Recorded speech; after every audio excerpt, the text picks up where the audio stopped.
Is it time to re-add Jacob Lopez? We'll break down his start and preview Week 21 up next on a Kokomo Friday.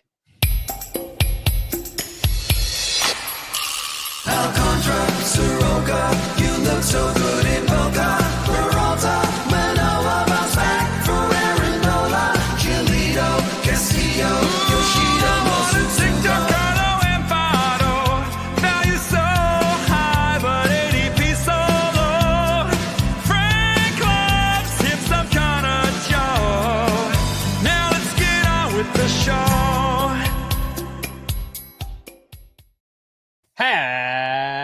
Happy Kokomo Friday and welcome in to Fantasy Baseball today on August 8th.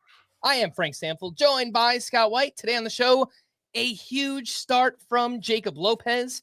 We'll preview Week 21 and a 4-game slate. You know what that means. Scotty doesn't know.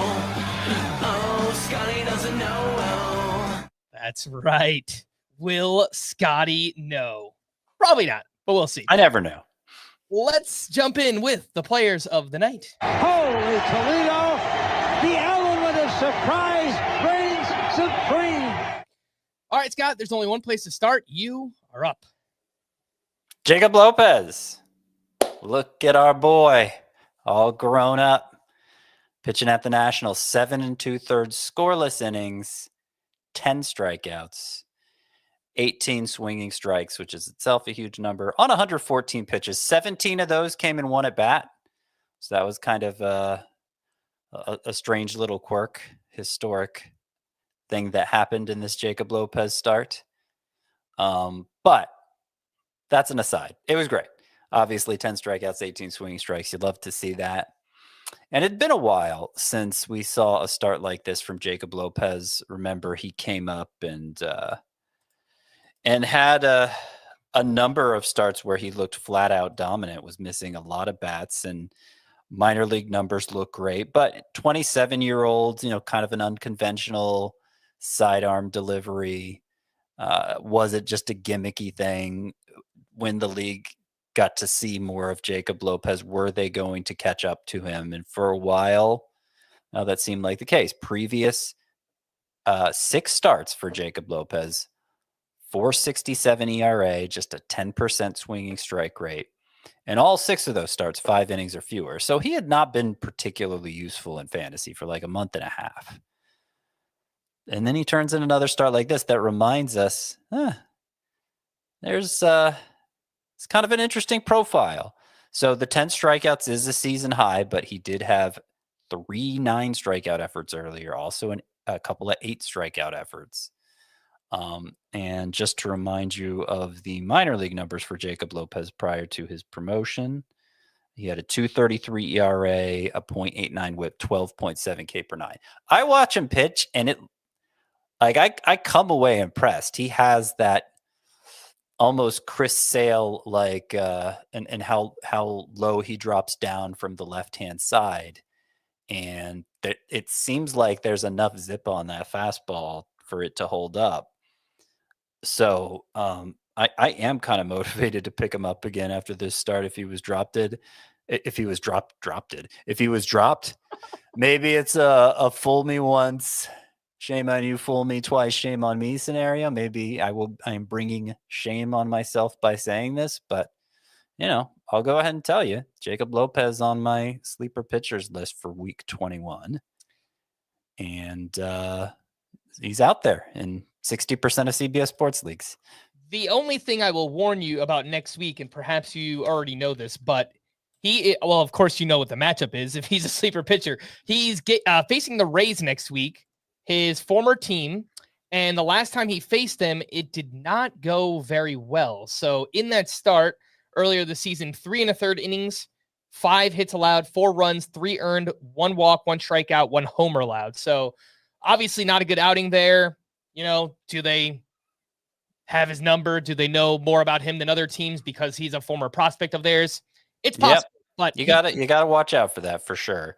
The Rays have become not so great offensively, particularly against left-handers. They have the 24th best which translates to the 7th worst OPS against lefties, and their strikeouts against lefties, they rate similarly.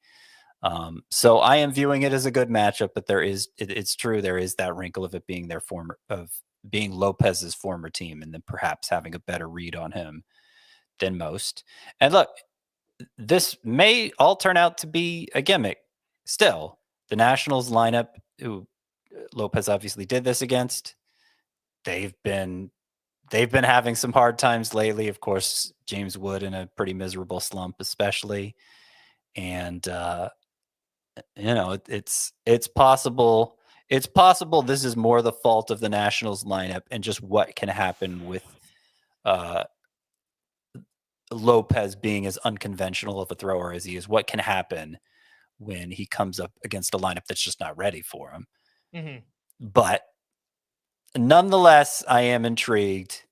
There's not a lot to get excited about on the waiver wire at starting pitcher, and I'll reiterate, this is Lopez's 4th start this year, 4th start since the start of June, with 9 strikeouts or more.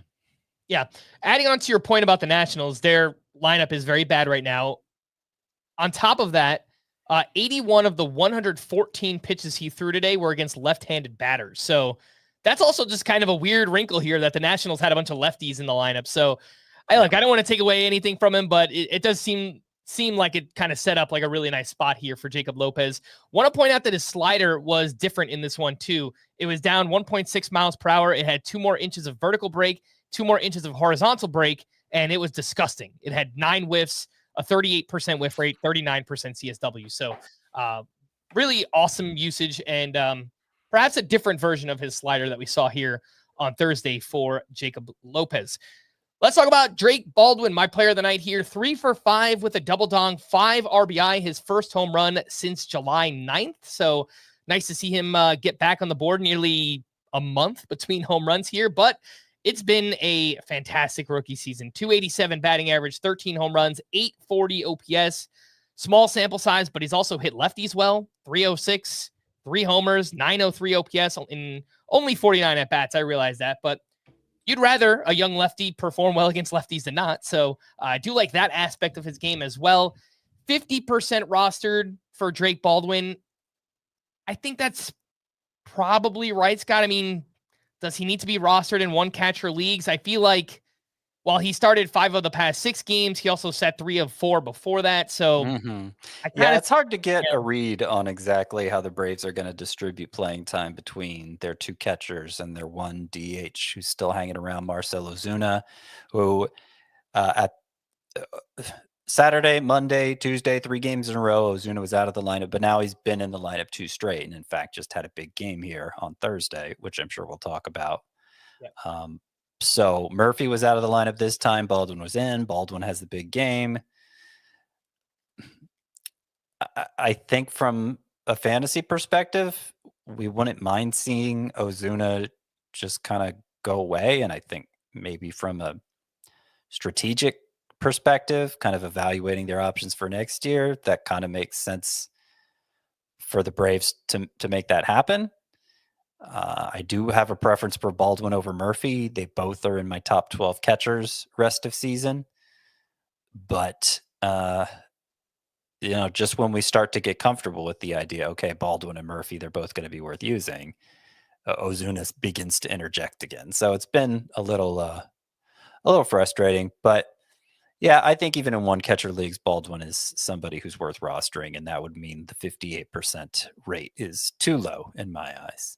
Yeah, it's only 50%. So it's 50%. Okay. Yeah, it's even lower than that. I mean, looking at some names here that are more rostered than him, Logan O'Hoppe, Austin Wells, even Ben Rice, who I think we still like the hitter Ben Rice. He just doesn't play enough. He's the backup catcher. He, gets a few starts at first base here and there, but I think I would be okay with having Drake Baldwin on my team over any of those. O'Hoppe, Austin Wells, and Ben Rice. I rank him over all 3 and quite a few spots over the Yankees duo there.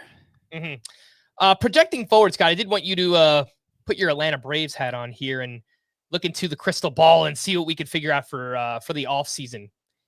Do you think the Braves will trade Sean Murphy this offseason? Because if so, and Drake Baldwin is just kind of the lone catcher for next season, I mean, the sky is the limit, right? He could have like top 5 catcher upside. I don't think they will because, I mean, obviously they like Sean Murphy enough to give up William Contreras for him and to sign him to a long-term deal right away. And he's kind of looking like the player they acquired back then again. So I think, look, I'm sure they'll listen. And if a team wants to make an incredible offer for him, I'm not gonna rule it out. But I don't think they'll actively be shopping Sean Murphy. I think it's much more likely Ozuna walks this offseason. They kind of keep the DH spot open. And we see a lot more of Baldwin and Murphy in the lineup at the same time next year. All right. For those watching live, thanks for being here. Make sure to hit the like button and subscribe on YouTube if you haven't already. And make sure to check out our 10-minute podcast, 12-minute podcast, FBT Express. We usually talk about prospects. We do our weekly preview on there, waiver wire ads, all that fun stuff. So download and follow wherever you listen to this podcast. Let's take a break, and we'll be back right after this. Here we go. The 2025 CBS Sports NFL schedule is here. 18 glorious Sundays. He's got his receiver touchdown. Filled with rematches. Oh, the play of the year. And rivalries. Touchdown, Bengals. Plus, plenty of superstar showdowns. And an epic matchup between the Chiefs and Cowboys on Thanksgiving. Clear your Sundays beginning September 7th for the NFL on CBS and Paramount Plus. Welcome back in Fantasy Baseball today. Let's run through the news and notes. Josh Naylor, the only thing that could stop him is himself. Left early Thursday due to shoulder soreness, and earlier in the season, he dealt with discomfort in his right shoulder. I couldn't for the life of me, Scott, find out what shoulder he hurt in this game. I wasn't watching it, but I tried to search on Twitter or read anything about it, and nobody mentioned what shoulder it was. They just said shoulder soreness. So if it's his right shoulder again, then that's probably not good because, again, he dealt with that injury earlier in the season. So hoping it's not serious because, Josh Naylor has been awesome since the trade to Seattle. And, obviously we need our steals, Scott. What are we going to do without Josh Naylor? Yeah, huge source of steals. So right shoulder, how long did that sideline him earlier in the year, the right shoulder soreness? I don't think he ever went on the IL for it. I think he was just kind of day to day and missed like a couple games here or there. But it started to affect his production. I do remember that. And then it turned into like a neck issue. He was it was like shoulder/neck problems. So it seemed like he was over it because he was performing so well. Right. Yeah. I don't know. I mean, it could just be like soreness could be an indicator of an actual injury, or it could just be the kind of soreness we all feel sometimes, so it may not be much of anything at all. He's a left-handed thrower and a left-handed batter. So if any shoulder is going to be hurting, I would rather it be his right shoulder. But yeah, I guess we'll just have to keep an eye on it. Obviously, he's looked great since all season. He's looked great, but especially since coming over to the Mariners. And we'll see if it turns out to be something more significant than just soreness. Michael King is slated to return from the 60-day IL and start Saturday against the Red Sox. It will be his first start since May 18th. He did make one rehab start where he allowed 6 earned runs over 3 1/3 innings. Velocity down around 1 mile per hour on his fastball and sweeper. I think it's going to take some time for him to build up and also just get back to being himself. So if you play in a daily lineup league, I would not be using Michael King first time out here against Boston. No, I don't think you should either. And this was we don't have a lot of history. I'm trying to remember what it is, but as I recall, the injury he's coming back from isn't one that we have a lot of track record for. I think it was a shoulder thoracic nerve impingement. Yeah, a nerve thing in his shoulder. Yeah. And so they didn't have a clear timeline for it at first because they were kind of just winging it. Obviously, he's feeling well enough, Michael King, to give it a go. And considering he made just one rehab start, I'm not that alarmed that the velocity was down 1 mile per hour. It is strange that after such a long layoff, He only made one rehab start. So I just came out with an IL stash rankings earlier this week, and Michael King was pretty high, and he was 14th. I think he needs to be rostered in all leagues, but I'm with you that there's something for him to prove here, I think, before we put him back in our lineups. Yeah, and Michael King, it looks like as of now, set to face the Dodgers in LA next week, which obviously is a big game, divisional matchup and everything. And, obviously both teams working towards the playoffs here. But unless Michael King is just flat out dominant against the Red Sox, I don't think we're starting him against the Dodgers in his second start back next week either. Ronald Acuna took batting practice on the field Thursday. David O'Brien of The Athletic said Acuna was showing absolutely no lingering sign of that right calf strain. But as I mentioned before, the Braves need to be very careful with this injury. Obviously, Acuna is the prized asset and has dealt with, multiple leg injuries before this. So let's just, let's take it easy. Chris Sale threw a successful 30-pitch simulated game on Thursday and could make a rehab start soon. So that's pretty cool. Chase Meidroth was placed on the IL with a right thumb contusion. Nolan Arenado is tentatively slated to rejoin the Cardinals on August 18th before their series against the Marlins. He's currently on the IL with a right shoulder injury. And Jose Alvarado began a rehab assignment at AAA on Thursday. He is returning from a PED suspension. Doesn't really matter in saves leagues anymore because they have Yohan Duran. He's the guy. But, in holds, saves plus holds leagues, Alvarado has nasty stuff. Could give you good ratios. He pitches for a good team. So, in leagues like that, I would still be paying attention to Jose Alvarado, who I think is eligible to return in like mid-August, maybe a week from now, something like that. Waiver wire names here from Thursday, all deep league stuff here. Jacob Marcy, we talk about the guy every day. He just keeps doing things. 2 for 4 with a run, RBI, and his second steal. That's back-to-back games with a steal. So far, he is 9 for 20 in 7 games with a homer, a triple, 3 doubles, 6 walks, 2 steals, 23% rostered. I'm not just going to say must roster player. I think in any 5 outfielder leagues, Jacob Marcy should be rostered. And there are more of those than just 23% on CBS. Yeah, that's fair. I think you always have to give yourself a chance at a breakout. Probably he's going to fall off. Probably.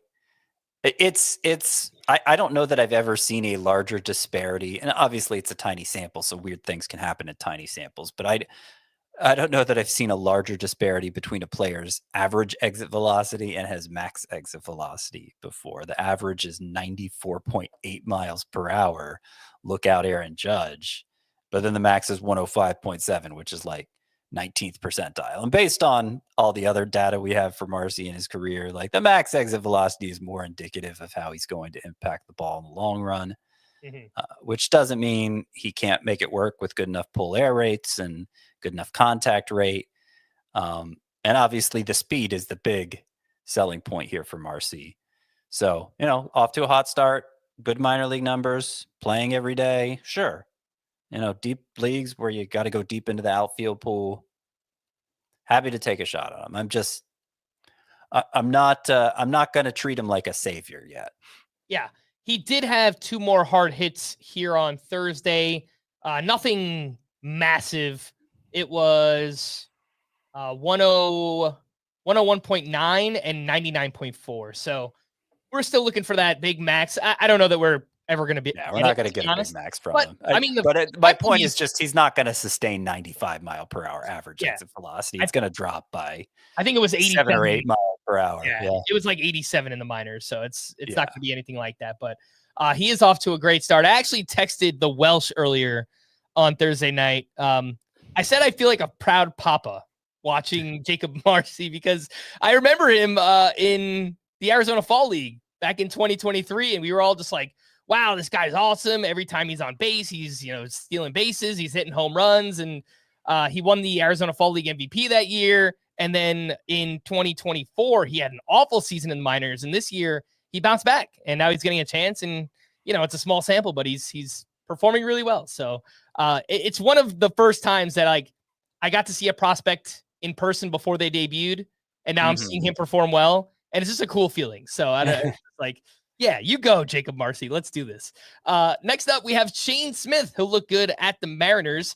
5 innings, 2 runs, 8 strikeouts to 1 walk, 15 whiffs on 78 pitches here. So very nice rate here of swinging strikes. 6 on the curve, 5 on the fastball, 3 on the changeup. Velocity up around 1 mile per hour on 4 of 5 pitches. I know he really kind of just fell off the map here, but there were some good starts early. I think there is talent here. So I'm not saying go out and add him again yet, but if we see, a couple more good starts in a row, then maybe Shane Smith is a waiver wire add. Just to quantify how bad he had been leading into this start, previous 6, a 9.93 ERA, 172 whip. I did notice that in this start, he doubled his curveball use more or less, and that has been his best whiff pitch with a 44% rate. So maybe that's something for Shane Smith to build off of. But more than anything, I think his struggles are just he's rookie, and the innings are beginning to escalate for him, and so it's probably going to be you should probably expect these inconsistencies for the rest of this year. His fastball also had 2 more inches of IVB, and it performed really well. 5 Yeah, whiffs. he seemed to. I don't know. He just seemed to have more zip on everything. Yeah. I don't know. Did he get more days? Did he have more rest in between? I know he had gotten plenty of rest between the All-Star break and everything else. So there's probably not anything to that, but I am curious. Looks like he last pitched August 1st. So that's what, an extra day of rest? Yeah, that's 6 days in between, yeah. Yeah. Not that big of a deal. But yeah, it was a good start for Smith, a reminder of his upside. All right, a couple other deep league names here. Dayrell Hernandez of the Athletics. We've been talking about him a lot lately. 2 for 3 with a triple, 2 runs scored. 8 games so far. He's 9 for 28 with 2 homers and a steal. He's filling in very nicely for Jacob Wilson so far. Colby Thomas, his teammate, he is on the board. Sorry, not to interrupt. Like that August 1st start for Shane Smith, that was his first appearance since July 11th. So he did have a very long rest. I think it prior to his previous start. An ankle injury he was dealing with. Yeah. Yep. Okay. So maybe it did contribute to it, even though his previous start wasn't very good. Yep. So mentioned Dayrell Hernandez, his teammate Colby Thomas, first career home run with 3 RBI. He is exclusively playing against left-handed pitching so far. Great minor league numbers. Would like to see them just kind of give Colby Thomas an opportunity here. And Curtis Mead getting a chance to play with the White Sox. Remember, he came over at the trade deadline, 2 for 4 with his 5th stolen base. His first with the White Sox. He has started 2 straight. I know Miguel Vargas is on the IL and Chase Mydroth is on the IL. So Curtis Mead's going to get a chance to play here. Great minor league numbers, 298 career average, 878 OPS. Any very deep league interest, Scott? And Curtis It'd have to be Hernandez. What was that comparison? I didn't hear you.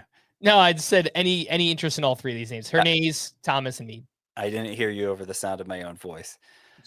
Hernandez is probably going to be the most usable, but we're talking deep leagues, like 20 teams or AL only or something like that. I haven't given up on Mead as a talent. Like, now that he hopefully will get more opportunities with the White Sox, certainly right now with all the injuries, maybe he can live up to the potential that once made him.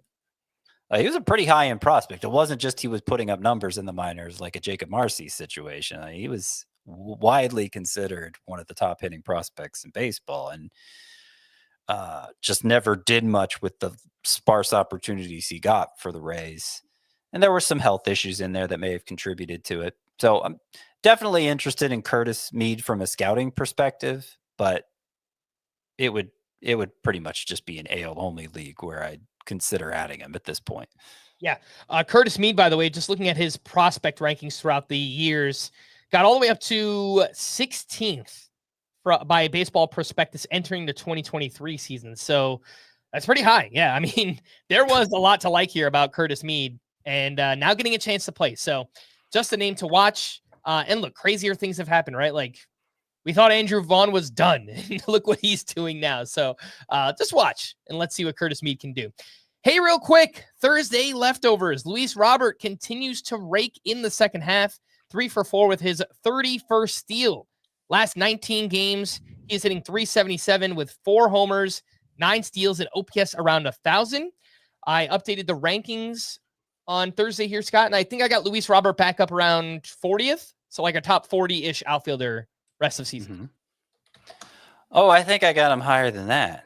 I think I got you beat, Frank. Probably a big gap between Roto and head-to-head for me. I don't have you beat by that much, just 2 spots, 38th. So that was not worth voicing. So this stretch for Luis Robert, and I don't mean to harp on it because it's a small sample. Weird things can happen in small samples, but the average exit velocity is only 85.8 miles per hour. But he's also striking out just 14% of the time. So I wonder if he's kind of selling out for contact right now. And he's so gifted physically. Like it's still translated to 3 homers. He's still gotten 3 homers during this 15-game stretch. So maybe this will help. I mean, you think back to Luis Robert when he was at his best for fantasy, like in, let's see. His best year was actually 2023, and he had a high strikeout rate then before. Yeah, he had a high strikeout rate in that 2023 season, which was his best. But the year before that, 2022, when he was kind of first emerging as a fantasy stud, he struck out less than 20% of the time. 2021, same thing, 21% of the time. So it's not like Luis Robert has always been this guy who has to overcome a high strikeout rate. That hasn't always been part of his game. And so we're seeing him have success by seemingly just aiming for contact more. And that might be the key to helping him recapture some of his former high-end standing. Too early to say, but I'm encouraged. Randy Arozarena back with another bomb, 1 for 5 with his 23rd home run. He actually led off in this game against the right-handed pitcher. J.P. Crawford hit 9th, so perhaps that's something that they will just start to go with moving forward. Last 54 games since June 7th for Arozarena, hitting .282, 16 homers, 12 steals, and OPS over 950, 91.6 average exit velocity, 14% barrel rate, and let's see if you got me beat on a Randy Arozarena, Scott. You do, 1 spot. You have him. We both have him as a top 20 outfielder, though, rest of season. Yeah. I'm always one up in you, Frank. I do want to point out with Randy Arozarena, part of the reason he got traded to the Mariners last season is because he was so bad to start out with the Rays that year. And so this is an example of a player, we often warn people when hitters are traded to the Mariners, like, some players have found it hard to see the ball in that stadium, and it's not like the stadium rates well for hitters. Apart from that, but Randy Arozarena is an example of a hitter who's gone to the Mariners and really seen his stock improve from it. He's gotten his career back on track when it looked like it might be going off the rails there halfway through last year. Next up, Brian Reynolds, 2 for 4 with a walk in his 11th home run. He's actually hitting a little bit better in the second half so far. .306 batting average, but just not much else. This is his only home run so far in the second half. Hitting .239, 680 OPS. The expected stats have been good all season. They're actually better than they were last year. I've given him the benefit of the doubt up until this point, but I've really started to drop him pretty far in the rankings, Scott. I moved him outside the top 50 outfielders, and I think he's droppable in 3 outfielder leagues. The roster rate doesn't reflect that. He's still 90% rostered. What do you think? Yeah, Brian Reynolds has been one of the biggest head scratchers this year because he had always been so steady. And I'm not sure what's changed. You can't. Obviously, the strikeout rate. The strikeout rate's up a little bit, but that's really it's up a little bit. The walk rate's down a little bit, but not to the extreme not to the extent that I'd really consider it a problem. And even more, the expected stats don't see it as a problem. The expected stats take that into account. So Brian Reynolds now for the year is hitting 239 with a 680 OPS. So a slug of about 385, 390. Again, that's 239. Yeah, I think the slug's 382. 239 and 382. But the expected stats are 273, 476. And by the way, the expected stats last year, 270, 463. Like StatCast thinks he's the exact same player, despite the strikeout rate being up a little. The average exit velocity is also up a little. He's hitting the ball a couple miles per hour harder. The pull air rate isn't very good, but it's exactly the same as it was last year. So I don't really understand why Reynolds has been mired in this season-long slump.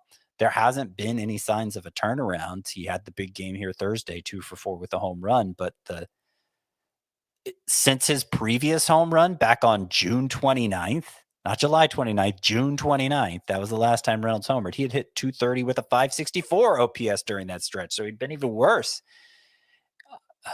I understand what, like, I kind of commend the restraint that CBS Sports players have shown holding on to him through this awful start to the season. But now that this start has extended 4 months, 2/3 of the season, it probably is time to move on in 3 outfielder leagues. It wouldn't at all surprise me looking at the data if Reynolds did suddenly turn it on and was great the rest of the way. But at some point, you got to recognize when it's just not worth the trouble anymore. Yeah. And I was one of those who showed restraint all season. In my home league, we actually start 4 outfielders in a head-to-head points league, and I dropped him last week, finally, for Andrew Vaughn to throw in a utility spot. So, there's not too many like high-end outfielders that have emerged like in a points league. I would be okay doing it for Jerkson Profar, someone like that, who's, still just rostered in 70% of leagues. But if nothing else, I would not be starting Brian Reynolds. He just hasn't contributed much of anything at all this season. Xavier Edwards might be picking things up, 2 for 5 with his 19th steal. That's back-to-back games with multiple hits and a steal in each. And he's actually hitting 325 since the start of June, but it's only 8 steals. We've said this a lot, man. We need more speed from Xavier Edwards, who is up to 82% rostered on CBS, 73% on Yahoo. I think that totally makes sense. Marcell Ozuna, is he coming back to life a little bit here? 3 for 4 with his 16th homer. Last 9 games, very small sample, hitting 333 with 3 home runs. His quality of contact during the stretch has actually been awful.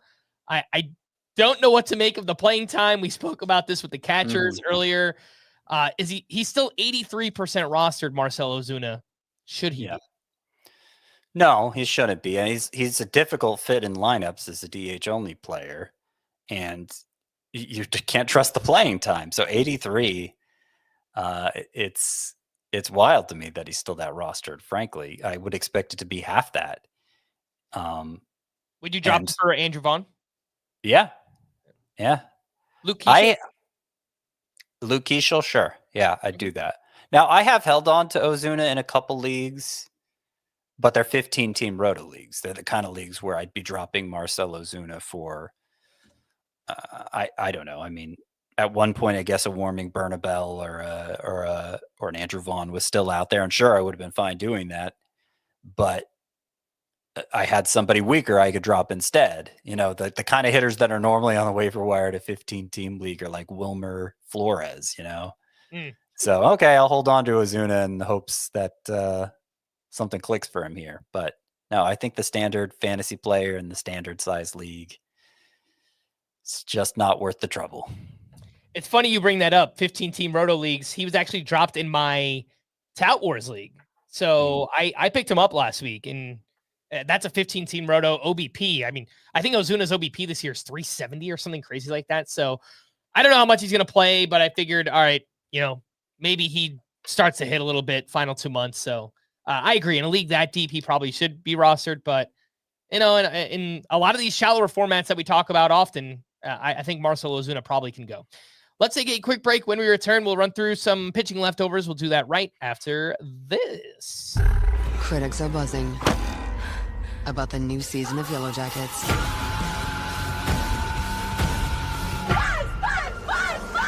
This is not healthy. Yellow Jackets' new season now streaming on the Paramount Plus with Showtime plan. Welcome back in Fantasy Baseball today. I do have 3 pitching leftovers to mention here. Logan Gilbert, solid outing against the White Sox. 5 innings, 1 run, 6 strikeouts, had 16 whiffs on 94 pitches. He's just been really oddly inefficient this season. He has completed 6 innings in 3 of 16 starts. Last year, Logan Gilbert did that in 26 of 33. That is a massive, massive discrepancy from where he was at just a year ago. Paul Skeens, a strong start against the Reds, 6 shutout with 8 strikeouts, had 11 whiffs on 97 pitches, and he has gone 6 shutout in 3 of his last 4, has 8 plus strikeouts in 3 straight. And Yuri Perez got punched by your Atlanta Braves, 5 1/3, 5 runs allowed, 3 homers allowed in this one. He's an extreme fly ball pitcher. I think he's going to be prone to just every now and then he's going to have a bad start like this where those fly balls just, leave the yard. But Man, there were some hard hit fly balls though. Previous 6 starts before this, it was a 1.06 ERA and a 0.68 WHIP. So yeah, I will give a pass personally. Well, yeah, sure. I'm not freaking out about Yuri Perez. It's just frustrating because he seemed like such a sure thing against this lineup, especially. But yeah, he took it on the chin. And not just that he gave up home runs, he struck out 1 in 5 1/3 innings, had just 6 whiffs, normal pitch selection, normal velo. Seemed like maybe the breakers were breaking a little less. Vertical movement was down a couple inches on both. So maybe that explains it. But yeah, as dominant as Perez had been, I'm not going to back off of him over 1 misstep. I think you still treat him as a must start. I actually have him as a top 24 pitcher rest of season. So I view him as a high-end fantasy pitcher. I did want to say, I'll follow up on your point about Gilbert being inefficient. I don't know that I'd describe it as inefficiency because, most of these starts, let's see, his season high in pitches, his season high is 102, but that was way back in April before the injury. Since coming back from the injury in 10 starts, the most pitches that Logan Gilbert has thrown was 94, what he did here on Thursday. And he also had another start with 94. Most of these starts he's leaving with less than 90 pitches, with fewer than 90 pitches, and 67% strike rate in those 10 starts. So it's not like he's wasting a lot of pitches. I just think the Mariners are being extra cautious with him since he did miss so much of the season with an injury. Mm-hmm. I looked into this exact thing last year too, looking at his pitch counts. How many times do you think he hit 100 pitches last season, Logan Gilbert, in just any start? Well, I pulled up his game log as you were talking, so I can cheat right now because it's not Scotty Doesn't Know yet. It looks like 5. He did it 5 times, 100 pitches. That's really not that many, man. Yeah. And they're right around 100. I don't think that he has ever been a pitcher that they really kind of just let consistently hit 100 or over 100 pitches. I think he kind of lives in this like 90 to 95 range. So 90, a lot of like 95 and up last year. When this year it's been more like 85 and up. It's just some of his starts. It feels like, I don't know if he's like more foul balls this year or whatever. It's just like allowing him to be more inefficient. The walks are up a little bit, but obviously it's still a good walk rate for him. I don't know. It's just, for as good as the skills are, we don't have the workload to kind of back it up and make Logan Gilbert, that top 5 or top 3 SP like the skills say he should be, So just kind of a weird thing for Logan Gilbert this season. All right, Scott, that brings us to Scotty Doesn't Know. Scotty doesn't know. Oh, Scotty doesn't know. I can't believe I asked you the other day, have you ever seen a Matt Damon movie? How perfect was that, right? Yeah, people should have given me a harder time for that. Nobody did, but that's fine. Nobody's listening anymore. It's August. No, come on. I think there's someone. Hey, we got people in the chat. People are here hanging out. We appreciate you being here. All right, Scott, are you ready? I'm ready. All right, first up. So far in the second half, I am second in OPS and second in hits. In the second half, second in OPS and second in hits. Mm-hmm. Now, have you stuck with your conventional approach of choosing players who played the current day? I will confidently tell you none of these players played today. None of them played today. None of them. Oh, it was also just a 4-game slate. Right. That would really narrow it down for me. Yeah, there's not that many players. All right. So since the All-Star break, you said second in hits and second in OPS. Yep. And it could be any player in the whole wide world. Who has been torrid?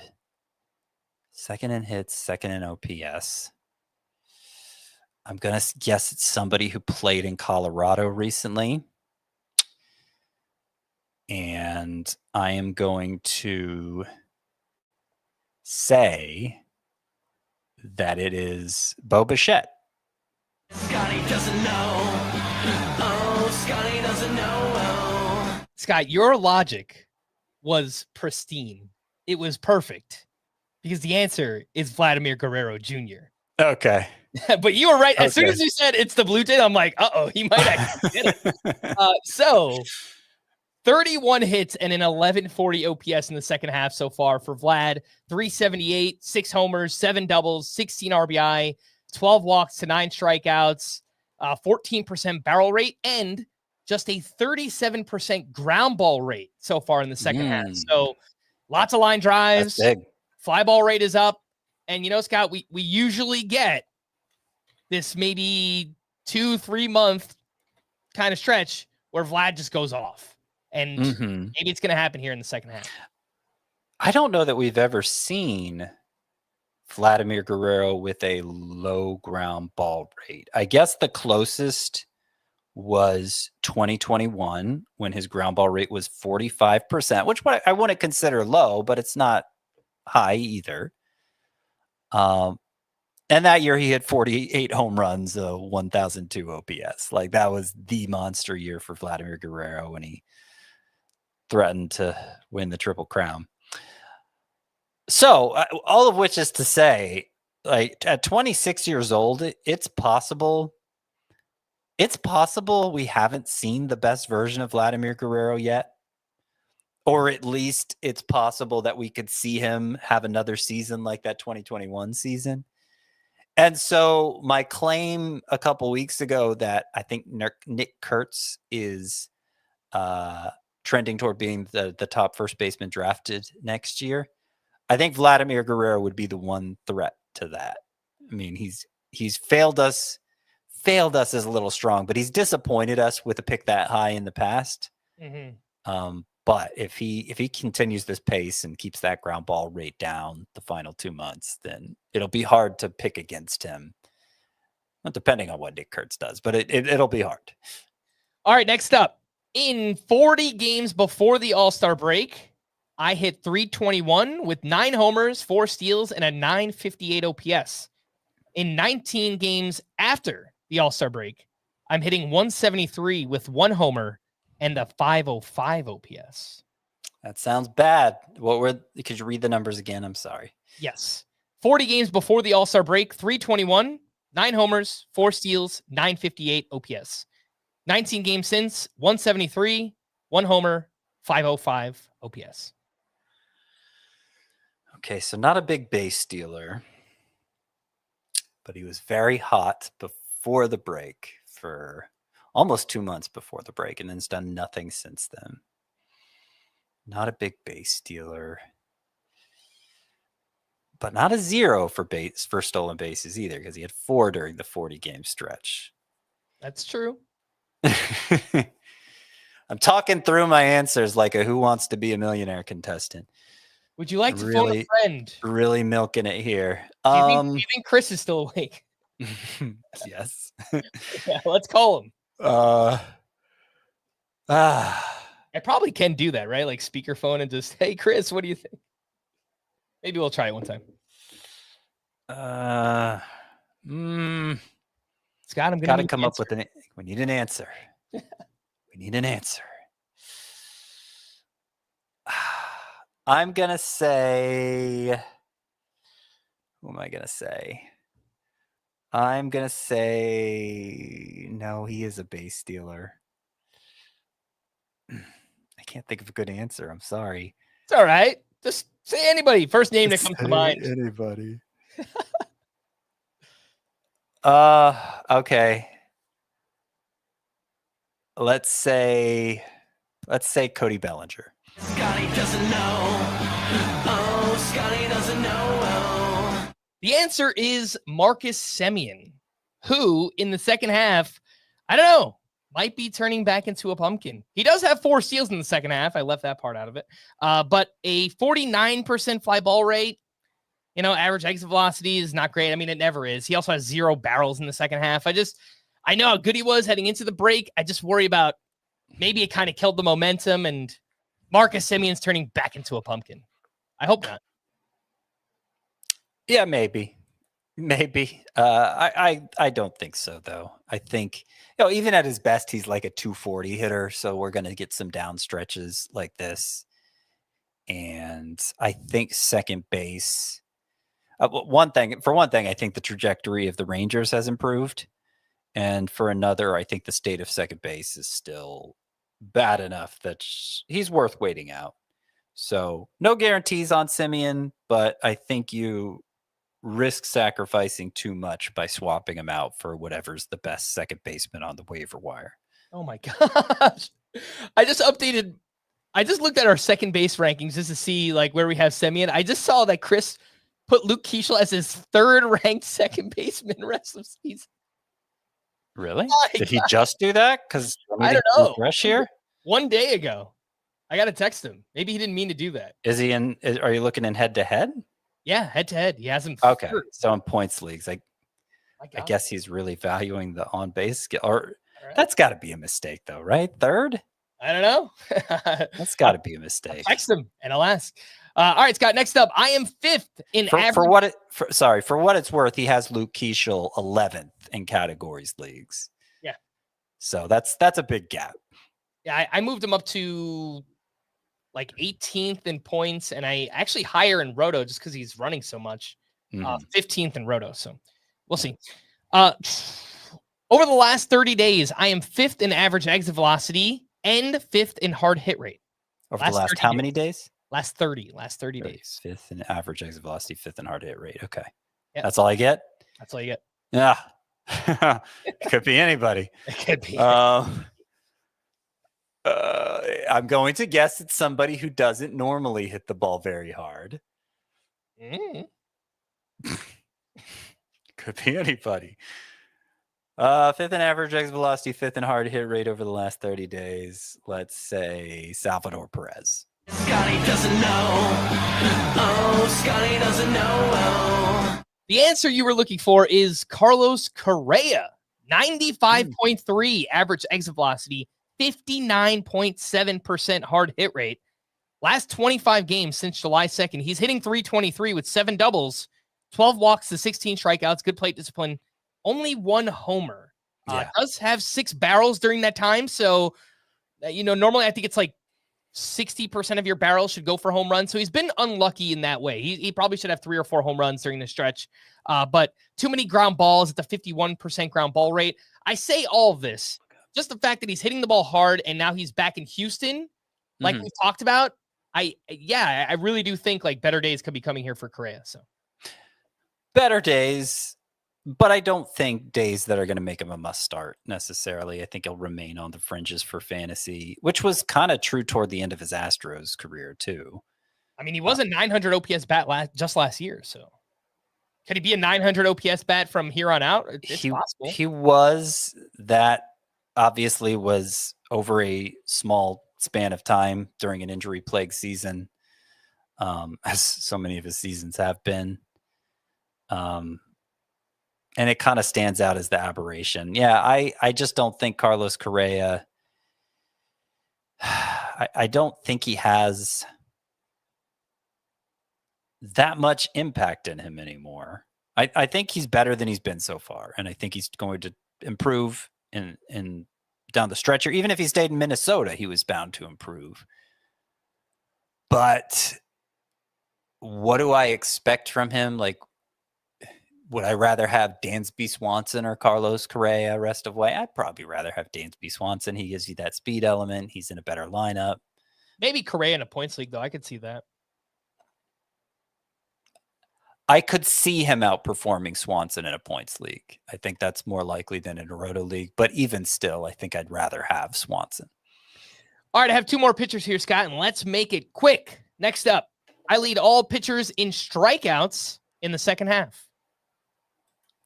Could be gettable. Could be gettable. Lead all pitchers in strikeouts in the second half. Somebody who's been getting a lot of strikeouts lately. Maybe we don't think of him as a big strikeout guy. I'm going to say Christopher Sanchez. Scotty doesn't know. Oh, Scotty doesn't know. The answer is Dylan Cease, who has 33 strikeouts over 20 innings, and his 4 starts in the second half, a 3.15 ERA, 1.15 WHIP, 2.46 FIP during that time. Finally, the BABIP has come down a little bit. So I just kind of wonder, maybe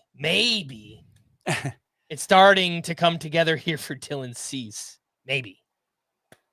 I mean, your guess is as good as mine.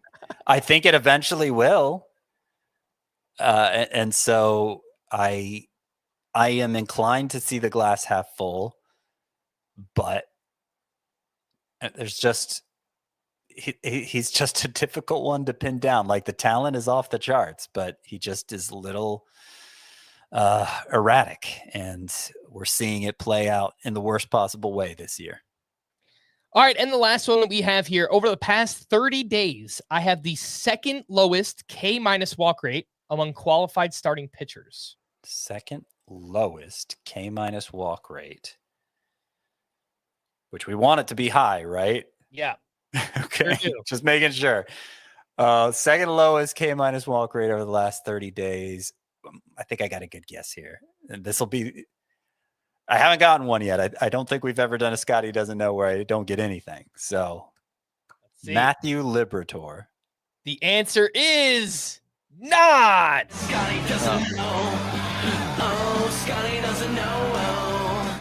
The answer you were looking for is Andrew Abbott over the past 30 days. So he's managed a solid ERA during this stretch, a 3.60 ERA, but the WHIP 137, his K per 9 5.9, his walks per 9 3.3. So really it's more of a lack of strikeouts, but you know, the control has been a little bit worse. It's 5.02 xFIP during that time. Still limiting hard contact. I just wonder if, look, Andrew Abbott was so good early on in the season. Maybe he's starting to give some of that back now. It's possible. But so let's see. First start out of the All-Star break. This wasn't a second half stat you were giving me, right? It was a stat. Last 30 days. Last 30 days. Okay. Yeah. So that number is 6.1% is his K- walk rate. It's worse than Andre Palante, Bailey Falter, Tyler Anderson, Kyle Freeland during that time, Jansen Jung. Yeah. So it's bad. I mean, it's weird because I look at the game log for him during that time. I see 3 great starts. I see 2, his most recent 2, not so great. But, you know, one, he had 5 walks versus 1 strikeout. That just seemed like a totally oddball start in every way. And then in his most recent outing, he did strike out only 3 against the Cubs, but he got back to throwing strikes at a rate we're used to seeing from walk 2 and 6 2/3 innings. I haven't been worried. I mean, anytime you've got a young pitcher who is, is having a breakout season, hasn't really shown the ability to pile up an ace workload, they'll pile up that big number of innings. Then you got to worry at this time of year that, okay, maybe he's going to start to slow down. But so I'm not ruling that out for Abbott, but I'm just saying I don't see like telltale signs of it. I think if I had Abbott in fantasy, I would just keep running him out there and not sweat the last 2 starts so much. Yeah. It really, the biggest thing is just a lack of strikeouts. If you look at his last 8 starts for Andrew Abbott, his strikeouts by outing 3, 1, 7, 5, 5, 2, 4, 3. So there's a 7 in there, but everything else is kind of not so good for the strikeouts. Although, I mean, even for the year, it's 7.7 K per 9. Like strikeouts weren't the selling point so much here anyway. Right. All right, Scott. Well, it's a clean sweep of Scotty Doesn't Know. I don't know anything. All right, let's wrap up with our Week 21 preview. First up, we have the schedule: 24 teams with 6 games, and there are 6 teams with 7 games next week. The D-backs, Rockies, Tigers, Twins, Phillies, and Nationals. The Rockies are the only team with 7. The Rockies are one of the teams with 7 games. I just mentioned that. 4 are at home against the D-backs, so in Coors Field, and then 3 on the road at the Cardinals. Starters sit these 2 start pitchers who could be on the fringe for some. Spencer Strider, who we spoke about yesterday, at the Mets, at the Guardians. I mean, I talked about this yesterday. When I start lining up the 2 start pitchers, I think Strider, for as frustrating as he's been recently, is going to end up ranking pretty high. And he ranks 8th. So not quite in the must-start tier, but it'd have to be a strange scenario for you to sit this 2-start Strider, I think. Jack Flaherty at the White Sox, at the Twins, and maybe?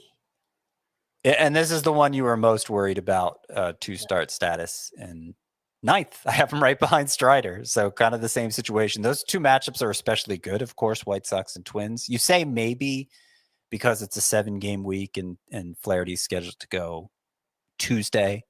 So in theory, he lines up for Tuesday, Sunday, but sometimes when a team plays that many games consecutively, they work in a spot starter or whatever, and we don't find out about it after the fact. So until after the fact. So that does add an element of risk beyond just what happened to Flaherty in his previous start. But as I brought up then, as we were discussing that bad start for Flaherty, what was it? I don't have the number handy. I thought it was right here in my notes. Okay, here it is. The previous 5, 273 ERA, 12 K per 9. And then he's facing the White Sox and Twins. I think most people are going to want to use him for 2 starts, even if there's a risk he loses that Twins start. All right, Ryan Pepio is at the Athletics and at the Giants. Yeah, I think most people want to start him. Clay Holmes is home against the Braves and the Mariners. I would leave him for points leagues. And he's kind of to the point where even in points leagues, it would take a 2-start week for me to start Holmes. He hasn't gotten crushed. None of his starts look that good either. All right, next up, Ryan Nelson is at the Rangers, also at the Rockies in Coors. I mentioned during Scotty Doesn't Know that the player who was first in hits or second in hits over, I forget the exact time frame, but the player who had a bunch of hits recently must have played in Colorado recently, because these last 2 series against the Blue Jays and the Pirates, like, it has become clear that Coors Field is in full form right now. And so you got to be wary of starting anybody there, I think. Even Ryan Nelson, for as reliable as he's been at Texas, at Colorado, I'm leaving him for points leagues. Jose Barrios is home against the Cubs and the Rangers. Also just points leagues. He's too volatile for Roto. Yu Darvish at the Giants, at the Dodgers. You could do it in points leagues, but there's really only been one good start, and he followed it up with another bad one, right? Yeah. So, and one of the matchups is against the Dodgers. I think I'll pass on Darvish. And Dean Kramer gets the Mariners and at the Astros. That is a no. All right. Who are the 2-star pitchers that you are looking to add and stream for next week? I like Jeffrey Springs. We've talked about how reliable he's been. He also faces the Rays. That's also a former Rays pitcher facing the Rays. But again, the Rays struggle against lefties. His second matchup is against the Angels, and that's a very good one for strikeouts especially. Zebby Matthews gets the Yankees and Tigers. You could ask for better matchups, but I really like what he's been doing lately, and I think he'll be able to overcome those matchups. Jose Soriano gets the Dodgers for his first start, but then the Athletics for the second. He's kind of frustrating because he'll just have a horrible start out of nowhere. That's what happened to him last time out. Was on a really good run before then, throwing more strikes. I think in points leagues, at least, you risk it for Jose Soriano. Cade Horton has got a scoreless streak going. The outings have been short. The pitch count has been low, so you worry about that. He gets the Blue Jays, which is now a tough matchup, but the Pirates is a very favorable matchup. That's Cade Horton. Chris Paddock. In theory, these are good matchups. White Sox and Twins, though he did just face the Twins, his former team, and got shellacked by them. So I still like Paddock as a 2-start sleeper, but it's riskier than it appears at first glance. And you and Chris were right when you mentioned when you mentioned Will Warren would show up as a sleeper pitcher for this week. Just barely made the cut. Don't really trust him to perform well, but he's been pitching better lately, and he gets the Twins and Cardinals. And yesterday I brought up benching Jack Flaherty, and you said, well, would you bench him for any of these streamer types? And looking at the list now, I don't think I would. No, you wouldn't. I am a liar. Yeah, it's easy to talk a big game until the options are laid before you. Yeah, I don't know. Maybe am I going to take any of these 1-star pitchers over him? Probably not. Oh well. All right, I lied. All right, we got 1-star streamers. Who are they? 1-star streamers. We got Michael Wacha against the Nationals. Bad lineup, and Wacha's been pitching well lately. Maybe I need to move him ahead of some of the 2-star guys. I don't know. I'll look at that again. Jacob Lopez against the Rays. We talked about him. Good matchup in that they're bad against lefties. Bad matchup in that he had a bad start against them earlier. They're his former team. Slade Ciccone, been reliable lately. He gets the Braves. And Charlie Morton, also been strangely reliable lately. He gets the stripped down Twins lineup. All right, let's slide over to the hitters. Best matchups for next week: the Rockies, D-backs, Tigers, Royals, and Phillies. The worst hitter matchups: Padres, Reds, Orioles, Marlins, and Blue Jays. Who are your sleeper hitters for week 21? So the Rockies, as you mentioned, have the most favorable hitter matchups. 3 of those games are on the road, but against very hittable pitchers in the Cardinals rotation. And then they return home for the other 4 games. Coors Field is playing at its absolute most favorable right now. So I'm treating it with extra reverence. And it just so happens that the Rockies have become fertile ground for sleeper hitters too. You got Ezekiel Tovar, who has an 1100 OPS at home or something like that. So he's my favorite of the Rockies hitters. Jordan Beck's always good when the matchups are right. Mickey Moniak has become a quality contributor for fantasy. Warming Bernabel, I think he's a fine choice. In between these Rockies hitters, we have some players from other teams, including Ivan Herrera, still not quite up to a point where he's excluded from this conversation. He's crushed left-handers this year, 1,300 OPS. 7 of his home runs have come against lefties, and the Cardinals are scheduled to face 3 lefties in their 6 games. Matchup's pretty favorable too. So I love Herrera for this week. Andrew Vaughn, got to have him in here. Just he's been so hot and the matchups aren't prohibitive. Same goes for Luke Keeschel, the Twins being one of just 6 teams playing 7 games in week 21. Lourdes Gurriel. So the Diamondbacks are the team visiting Colorado for the 4 games this week. And you can just ask Pirates hitters and Blue Jays hitters how that's gone for visiting players here recently. And then finally, we got a couple of Tigers with them having the 3rd best hitter matchups. No lefties in 7 games. That works out especially well for Colt Keith. And then Wenceel Perez has been performing well for the Tigers lately. He's only 15% roster, so highly available even for some of you deep leaguers. All right, a few bullpen updates here from Thursday for the Marlins. Ronnie Enriquez entered with 1 out in the 6th inning, a runner on second, 1-run lead. He gave up an infield hit, but got the next 2 outs for the hold. Marlins wound up losing this game, but Ronnie Enriquez does not have a save since July 22nd. I think he's a talented reliever, but he's being used earlier in games, in higher leverage spots. I feel like as soon as I tell people to drop him, exactly. They'll have the next 5 saves for the Marlins. Just when you think you've got this Marlins bullpen figured out. Like Clayton McCulloch has been, I think he's just been tormenting us on purpose. Like I think he gets a sick satisfaction out of it. What a jerk. I'm telling you. Yeah. Right now it seems like Calvin Fauché is the one to have, but this probably only matters in deep roto leagues because I think most people listening know better than to mess with the Marlins bullpen. And then for the Braves, Raisel Iglesias got the 9th with a 2-run lead. He struck out 2 for his 15th save of the season. Let's wrap up with some weekend streamers. Your favorite, Scott. To stream or not to stream on Friday. And it is not a good day. Aaron Savali against the Guardians is fine. We also get Cam Schlittler against the Astros, Michael McGreevy against the Cubs, JT Ginn at the Orioles. Not much. Not much. I would only do Savali. On Saturday, we have Brad Lord at the Giants. Carson Wisenhunt faces the Nationals. Charlie Morton against the Angels. Nick Martinez at the Pirates. Jack Perkins at the Orioles. Bailey Ober against the Royals. Logan Henderson against the Mets. And Eduardo Rodriguez against the Rockies in Arizona. And Joe Boyle at the Mariners. So there's several here that you could see going really well. I think the one I trust the most, though, is Charlie Morton, actually, against a very strikeout-prone Angels team. So that says a lot that he's the one I trust.